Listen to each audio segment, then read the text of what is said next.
పెంచిన RTC bus pass ఛార్జీలను వెంటనే తగ్గించాలని డిమాండ్ చేస్తూ పర్కాల పట్టణంలో బీజేపీ పార్టీ నేత డాక్టర్ కాళీ ప్రసాదరావు ఆధ్వర్యంలో ధర్నా జరిగింది. ఈ క్రమంలో బస్టాండ్ జంక్షన్ వద్ద సీఎం దిష్టి బొమ్మను దగ్ధం చేశారు. ఈ సందర్భంగా కాళీ ప్రసాదరావు మాట్లాడుతూ కాంగ్రెస్ ప్రభుత్వం 6 గ్యారంటీలు 420 హామీలతో అధికారంలోకి వచ్చి సామాన్య ప్రజల నడ్డి విరుస్తుందని అన్నారు. కాంగ్రెస్ ప్రభుత్వం ఉచిత పథకాలు అంటూ ఛార్జీల పేరుతో సామాన్య ప్రజలకు శాపంగా మారిందన్నారు. తల్లులకు ఉచిత బస్సు ప్రయాణం అని చెప్పి పిల్లలకు ఛార్జీల పేరుతో వసూలు చేస్తుందన్నారు. ప్రభుత్వం పెంచిన బస్సు ఛార్జీలు మరియు బస్ పాస్ ఛార్జీలను వెంటనే తగ్గించాలని, లేకపోతే రాష్ట్ర వ్యాప్తంగా నిరసన కార్యక్రమాలు చేపడతామన్నారు.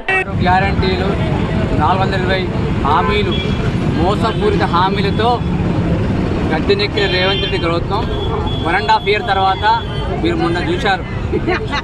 ఢిల్లీకి పోతే గుడికాడ చెప్పులు ఎత్తుకుపోయే దొంగలాగా చూస్తున్నారని మన రాష్ట్ర పరువు ప్రపంచంలో తీసిన రేవంత్ రెడ్డి ముఖ్యమంత్రి ఉండడానికి అర్హుడు కాదు. పైపెచ్చు ఇన్ని రోజులు చేసింది ఒక్కటే ఏంటి అంటే ఫ్రీ బస్సు.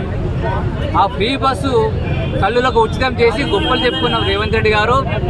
ఆ తల్లుల పిల్లల బస్సు పాసులు పెంచి మహిళలు ఆ కుటుంబం నడ్డి విడిచిన రేవంత్ రెడ్డి గవర్నమెంట్ ఉండడానికి అర్హత లేదు. భారతీయ జనతా పార్టీ పర్కాల శాఖ ఒక్కటే హెచ్చరిస్తున్నాం, రేవంత్ రెడ్డి గారు మీరు పెరిగిన బస్ పాసులు తక్షణమే ఉపసంహరించుకోకుంటే మిమ్మల్ని వదిలిపెట్టేది లేదు. మేము ప్రజాక్షేత్రంలో పోరాడి మీరు దిగి వచ్చే వరకు భారతీయ జనతా పార్టీ ప్రజల పక్ష పోరాటం. భారత్ మాతాకి జై.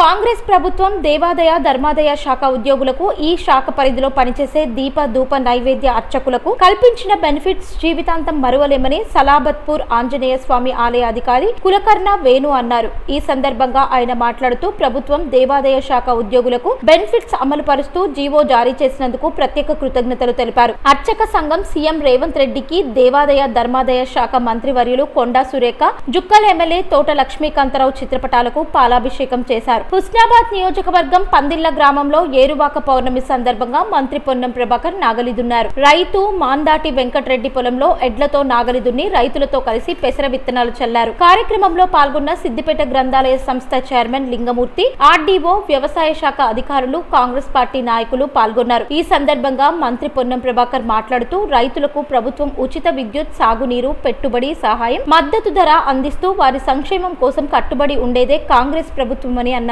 హుస్నాబాద్ లో మంత్రి పొన్నం ప్రభాకర్ బుధవారం పర్యటించారు. శ్రీ రేణుకా ఎల్లమ్మ జాతర మహోత్సవాల్లో నేడు చివరి రోజు కావడంతో ఆయన సతీ సమేతంగా మహోత్సవంలో పాల్గొన్నారు. ఈ క్రమంలో పొన్నం ప్రభాకర్ దంపతులు అమ్మవారికి వెండి తొడుగులు అలంకరణ చేసి చండీ హోమంలో పాల్గొని అనంతరం ప్రత్యేక పూజలు నిర్వహించారు.